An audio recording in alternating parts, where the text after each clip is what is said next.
breaking news that's coming in. Viewers, we're now getting you visuals of a protest against Russian invasion on day 25. This is in the Kakhovka region of Ukraine.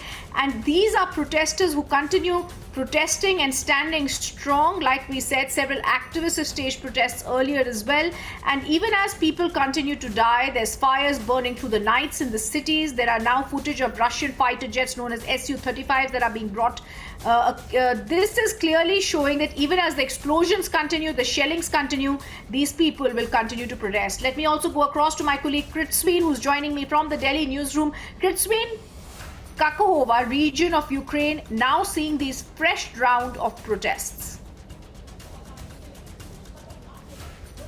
Yes, Rhythm, this is a region in Kherson Oblast. Now, Kherson in the southern part of the country, remember, has seen rapid bombardment and shelling the past few days. And the situation pretty much has been the same since day one of the Russian invasion. This particular visual, once again, speaking volumes about how the Ukrainian civilians, Ukrainian citizens are holding ground. They are not giving up in face of this kind of a war crime that is being claimed by Russia, so to say, by Ukraine, I beg your pardon, so to say at this point in time. But what appears to be extremely important is that across Ukraine, in several parts of Ukraine, wherein the Russian forces are only escalating their aggression, one does see how civilians have time and again, come out on the streets. They've stopped military tanks, Russian military tanks. They've stopped Russian military soldiers from entering further into Ukrainian territory. And that's the sentiment that we've picked up every now and then. As far as Kherson Oblast is concerned, remember, just like the city of Sumy, the city of Mariupol, Melitopol, this is also a region which has witnessed a lot of shelling and bombardment the last few days, and the situation, of course, remains critical here as well. As for the capital, Kiev, is concerned, just like Shavan and all our reporters have been telling us, not much advance has been made by the Russian troops, so their advance has slowed down lately. Now, some say that this is owing to logistical challenges that the Russian troops are facing, also how the Ukrainian troops are putting up a tough fight, a stiff resistance that is being put up by them. So a lot of factors at play there.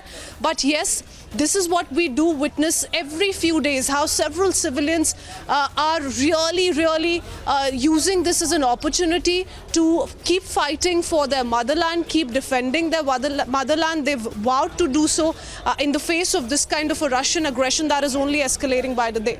Well, we're now getting in a video of the aftermath of shelling in the Kharkiv region. This is devastation. There is complete no one. It's a deserted look that's being worn in the Kharkiv region. And as we show you these pictures, this is the aftermath of Russian shelling in Kharkiv.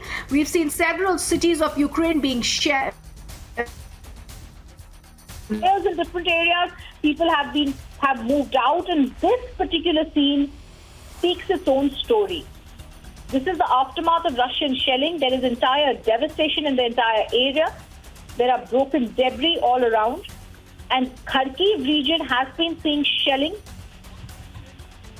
Let me go across to Kritsveen once again. Kritsveen, we're now seeing, first we were speaking about the Kakhovka area where we saw protests breaking out against the Russian invasion. And now the Kharkiv region, which is seeing devastation.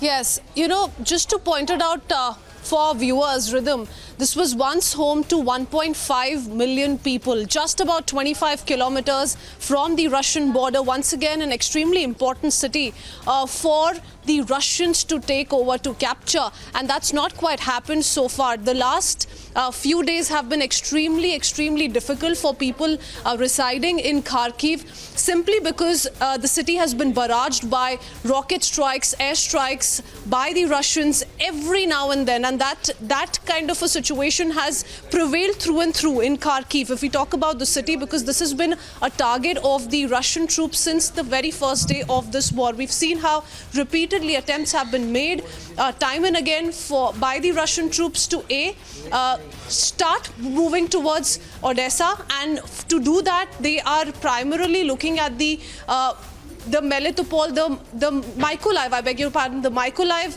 capture, that becomes extremely important for them to completely take over Odessa. Odessa is an important port city.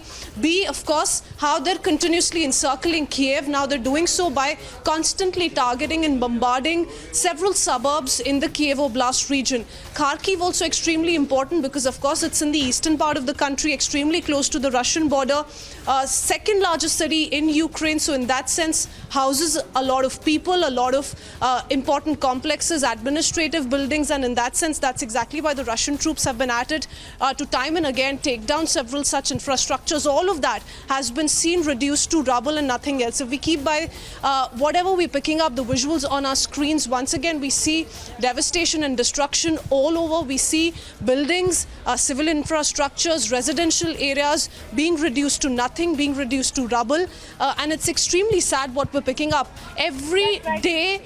Today being day 25, we do see how the situation is only deteriorating.